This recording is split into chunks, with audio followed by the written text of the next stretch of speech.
Madam Speaker, when the toys our children play with are no longer safe, government must respond.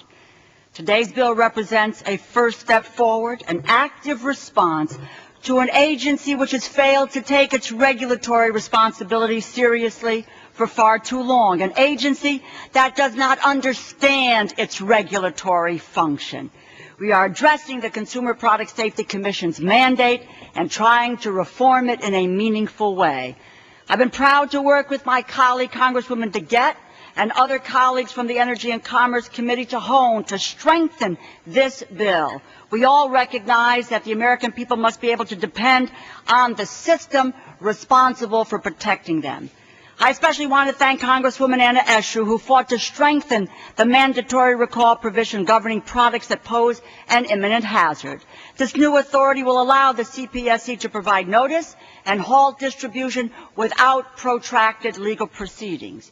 I am pleased that I could partner with my colleagues to strengthen this bill in other ways as well, requiring tracking labels and product registration cards for durable and nursery products, providing the additional resources the CPSC needs to get its act together, and instituting a ban on industry-sponsored travel, and providing for protections for children under the age of 12. I do not believe that we have gone far enough and that we must go further. And I look forward to making this bill stronger still, working through the conference to address its shortcomings. Under this bill, we must make it clear that states will not be preempted. Attorneys general need not be limited when pursuing remedies or penalties. At a time when the number of dangerous products entering our markets is skyrocketing, this is a problem we need to fix now. We should be bringing more allies to our fight, not fewer. Also, we're still not tough enough on third-party testing. There are still loopholes that leave manufacturers to conduct their own tests. The days of industry self-policing must come to an end. And I believe the current provision banning lead, although long overdue, 30 seconds additional.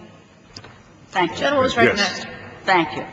Long overdue has problematic exemptions. Health advocacy have testified to the need to place its threshold at 40 parts per million and urge more timely implementation. With our children's health at stake, we should listen to the experts.